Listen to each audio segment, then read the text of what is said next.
What's up guys, my name's Liam, and today we're going to be taking a look at the brand new Attack Shark X3 Pro. This is a wireless 4K version and also has the capability of an 8K polling rate while wired. The original Attack Shark was one of my favorite budget gaming mice of the year last year. It did make it on my top list. So is this an improvement? And more importantly, is this going to be the perfect gaming mouse for you?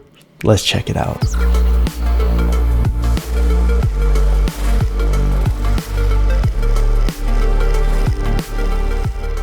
Starting out, a quick look at the box. This is the front.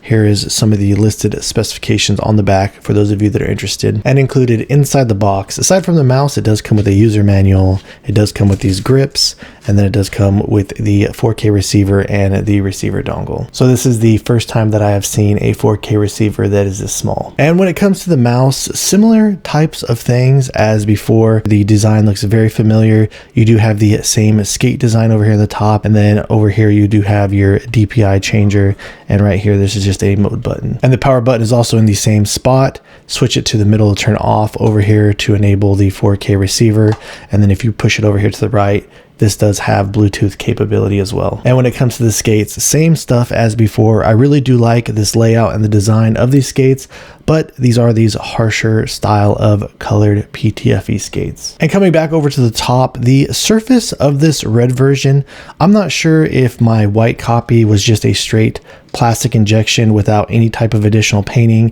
and they just applied some type of a painting with this red copy. So I'm not sure if there will be any type of variation, whether you get the red version, the black version, the white version. But I do want to say that on this red copy, it actually does feel quite a bit more grippy than my original version. The original version has a very smooth feeling, and on this red copy, it almost feels like there's a little bit more of a texture, but you do definitely notice a pretty significant difference when it comes to the overall grippiness of this. But do keep in mind, this is not any type of a premium coating or anything like that. I did mess around with getting my hands wet, and once my fingers got wet, it did get a lot more slippier, but just with my normal dry style hands, again, it does feel much more grippy. And when it comes to mouse buttons 1 and 2, it is using the same switches as the original. And honestly, out of all of the budget mice that I have and I've used, these are some of my favorite clicks. And it's not just the switches themselves, because I have these switches in a bunch of different other types of mice. I'll go and show you a shot of the internals and what the actual switches themselves look like. But just the implementation on this mouse, they feel really clean, nice and snappy.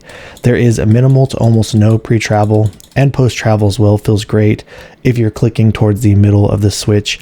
When you do come up here in the front, you do start to get a little bit more play, and this can actually bend down and make contact with the shell itself. But all around from front to back, it does feel pretty good. It does get more stiff once you come up here in the top towards the rear, but again, they just feel really solid to me. They are a little bit more on the snappier side, and I could get a good spam on them, but they do feel a little bit stiffer than some of the other options that are out there. And they also feel very solid as well, not having any type of play going left to right or any type of teetering or rocking back and forth that I noticed in my gameplay. The scroll also feels pretty similar to my first copy. For some reason, the implementation felt a little bit more solid on my original version. This one is a little rattly when I'm going back and forth playing around with it, but nothing too major. It just doesn't feel as premium, but overall the steps feel pretty similar. You do have some really light steps there, but you do feel them, and the center click is nice and lightweight and pretty easy for me to spam. The side buttons also do feel familiar to the first copy. They have a different type of a coating on it, almost this glossy style finish to it, and the pre and post travel on them, it feels pretty good. You do get a little bit of pre there towards the back, a little bit less in the middle, but still a little bit there. So all around, the overall implementation on the side buttons as far as pre and post travel is pretty good. I am, however, experiencing a really annoying issue with the side buttons. When I first got this out of the box and was just using it normal, it felt great. But as I was gaming with it a lot and gripping it pretty tightly in some intense situations, I did notice that there is an issue with the post travel on these. I'm getting like this clicky sensation going on, and I tried replicating the issue with this first copy. No matter how hard I were to push on this one, I did use this mouse quite a bit when I first got it, and I've never noticed the issue with this. But let me go ahead and just throw this up here to the mic really quick so I can demonstrate to you what it's sounding like.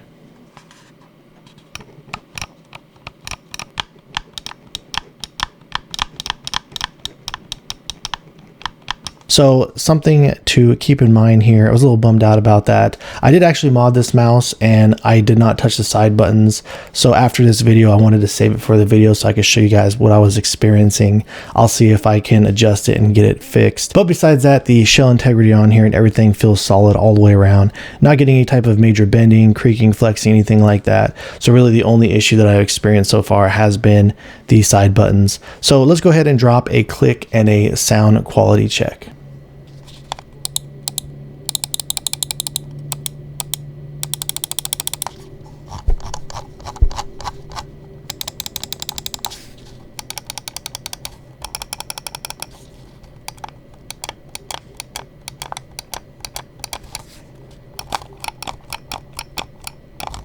The battery that does come included in this thing is massive. It is a 700 milliamp hour battery. This thing weighs a lot. It comes in at 13.6 grams just for the battery itself. So if you are someone who prefers battery life over weight or balance, then that could be a great option for you. For me personally, I like to go down as low as weight as possible. This mouse stock coming in with the battery was coming in at a little bit over 60 grams. So I wanted to see how far I could push it, knowing that a 150 milliamp hour battery that I use comes in a little over 3 grams. I did go ahead and swap that out in here. So with that battery, I was able to get the weight down to 50 grams. And the balance on this thing out of the box was good before I actually modded it. If you are using a lighter weight battery, you are going to want to move it further back on the mouse to maintain a solid front to back. But even the left to right, obviously since I modded it, it's going to be perfect. I was able to adjust it however I wanted to, but just something to keep in mind if this is an option that you're looking at doing. And one of the biggest requests that I do get in my videos is where I get my batteries from. So I do get them off of AliExpress. I will go ahead and put a link down of the 150 milliamp hour batteries that I purchased off AliExpress if you're interested in picking one of them up and doing this mod yourself. The X3 Pro is actually using a brand new firmware solution I've never seen before. I believe it's pronounced Royuan, but the software is also different from anything else that I've used before. Over here on this main page, as you can see, you have this button layout. On the next page over here, you do have your DPI settings, and then coming over here to this third page is where you can actually make some adjustments to the actual performance of the mouse itself. I did play around with these perimeter settings quite a bit, and I ran some tests on these. I did kind of find that you do get the best performance if you have these all tuned down to the lowest setting itself. Having all these at the lowest settings for myself personally, I didn't come across any issues while I was using the mouse, nor did I notice any like double clicking or anything like that at all during my gameplay. But if you were experiencing something like that, you can come around and play around with these options right here. And then over here next to this, as you can see, you can adjust the liftoff distance and adjust your pulling rate. And these are some of the options that I used that I found worked best for me when I was using this mouse. So the next question I had is, how is this actually going to stack up against the Ajazz Aj199 4K, since this is using this brand new Royuan solution and the Ajazz is using the Compex firmware solution. With a 4K polling rate, I was getting the average click latency coming in at about 2.37 milliseconds, and that's with a standard deviation of 0.293 milliseconds. The Ajazz 4K mice using the Compex firmware solution, I was getting an average click latency at 0.773 milliseconds with a standard deviation of 0.088 milliseconds. As I was going back and forth and testing these, every time I did go to the Compex firmware solution, it just felt a little bit more buttoned up and a little bit smoother overall. Not saying that my experience with the X3 Pro was bad anyway. It honestly gamed great, and this mouse felt pretty solid in the hands when I was using it. I've already gone over the shape before. This is the exact same thing as the original X3. I will go ahead and put a link down in the description below for a previous video I did on a shape analysis, but I'll go ahead and throw this up for you guys here really quick. Comparing these two to one another with the Ajazz Aj199, they honestly feel really similar as far as shape goes. The bottom of them feels very familiar. They kind of have a flatter curve profile here, and I would say the only real major difference that I notice on the Ajazz Aj199 is that the hump kind of feels like it's a little bit smaller, where it feels like it sticks up a little bit higher and a little bit more pronounced over here on the Attack Shark. But aside from that, the Attack Shark, as you can see there, it does have spaced apart side buttons, and it does have a slightly larger scroll wheel and a different skate design. But all around, the feeling of these in the hands and the shape of them, they do feel really similar to one another.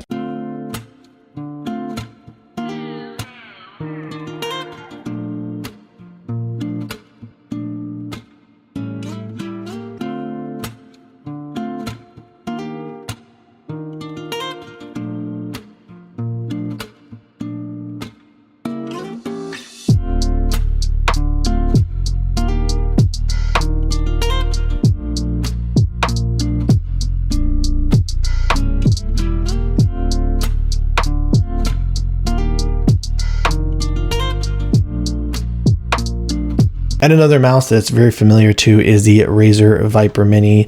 The Razer Viper Mini, it does feel a little bit more narrow in the middle, and it does have more aggressive curves flaring out more towards the front and to the rear. But the overall profile of both of these, they actually feel really similar in the hands and on the top.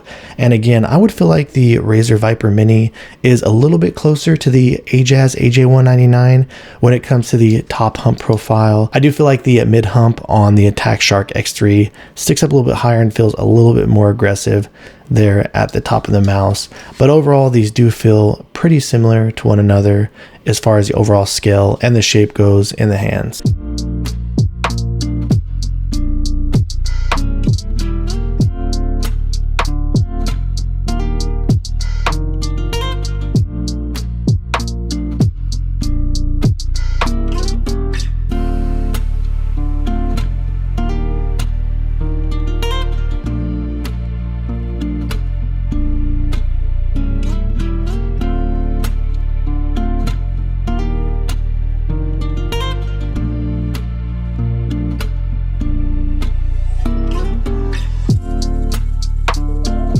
Alright guys, so that about wraps things up on the Attack Shark X3 Pro. This is a really solid mouse. It just wasn't executed exactly the way that I wanted to.